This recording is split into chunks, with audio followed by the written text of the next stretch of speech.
Sasalubungin ang pagsikat ng araw, maghahanda ng almusal, maglilinis ng bahay, at bago aasikasuhin ng sarili. Ganito ako tuwing umaga.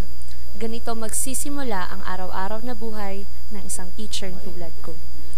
Nang pinili ko ang profesyong ito, hindi ko na inalis sa aking isipan ang mga pagsubok at responsibilidad na dapat kong akayin at kayanin.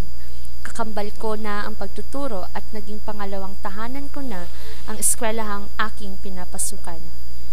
Para sa akin, buhay ko na ang maghugis ng buhay ng iba.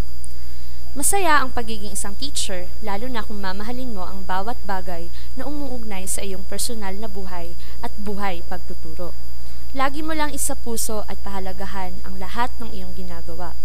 Ituring mong ang paaralan ng isang lugar na huhubog sa iyong pagkatao, isang lugar na kung saan kailangan ka ng bawat taong nakapaligid sa iyo. Tulad ng iyong mga kapwa-guro na silang kaakabay mo sa iyong mga problema, ituring mo ring mga sarili mong anak ang iyong mga estudyante.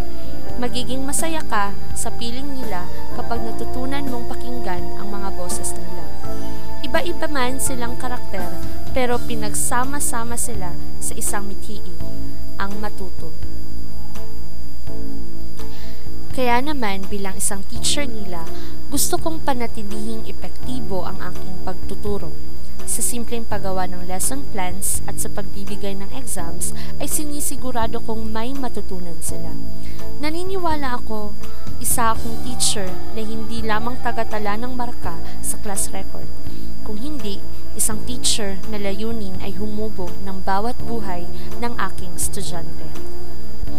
Natatandaan ko pa nung isa pa lamang akong baguhang teacher, talagang mahirap sa umpisa. Darating ka sa punto na gusto mong pumili ng ibang daan sa buhay. Maiisipan mong mag-ibang bansa na lang kaysa ilublob ang sarili sa masalimuot na silid-aralan kasama ang maalikabok na pisara at chalk habang napapaos ka na sa kasisigaw. Ika nga, walang ginto sa pagtuturo, walang yumayaman dahil nag-teacher. Sa gusto mo't sa hindi, kailangan mong tanggapin na ang pinili mong trabaho ay ang pinakamahirap na trabaho sa ating lipunan at tatanggap ka lang ng sahod na kalahati ng hirap at pawis na iyong sinugal. Ganun pa man, nagtataka ako na sa kabila ng hirap bilang guro ay may masayang nananatili at tinitiis ang kakarampot na sahod. Kaya, sinubukan kong manatili bilang isang teacher. Kalaunan, nag-iba ang pananaw ko sa aking profesyon. Hindi dahil tanggap ko ng habang buhay akong magiging teacher, kung hindi natuklasan ko ang tunay na kahulugan nito. Malaki pala ang ginagampanan kong papel sa lipunan. Ang magturo sa bawat estudyante sa tamang daan, ang maging isang ehemplo sa tamang kaugalian, at higit sa lahat, ang maging isang magulang sa kanila habang sila'y nasa paaralan. Minahal ko na ang pagtuturo. Simula nooy, naging masaya na ako sa simpleng pamumuhay bilang isang guro. Ako si Teresa Abigail Loreto, proud to be a teacher.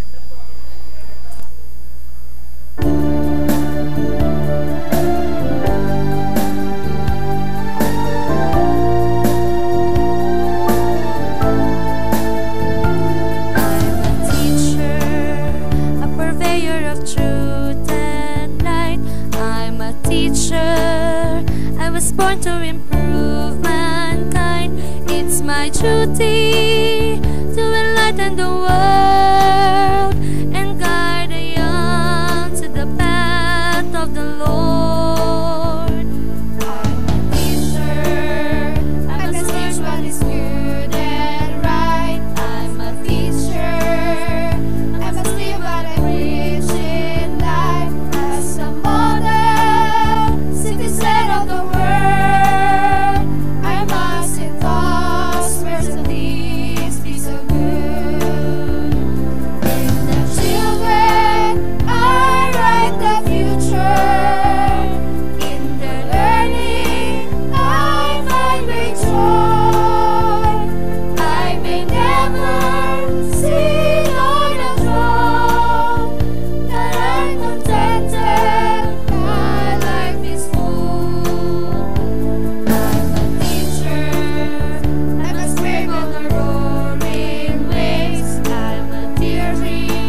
kayang maging isang guro. Hindi mo malalaman kung hanggang saan aabot ang impluwensya mo. Maaari kang maging instrumento para sa kapayapaan at katarungan, makahubog ng isang pagkatayog-tayog na pangarap, at maging kapitan sa maraming paglalakbay. Ibang klase ang sayang na idudulot ng mga serbisyong kailanman ay hindi kayang bayaran ng malaking halaga. Ang kaligayahang na idudulot ng pagbabago ng maraming buhay. At alam ko, hindi matatapos ang napakagandang pagbabago na maidudulot dahil sa ako ay isang guro.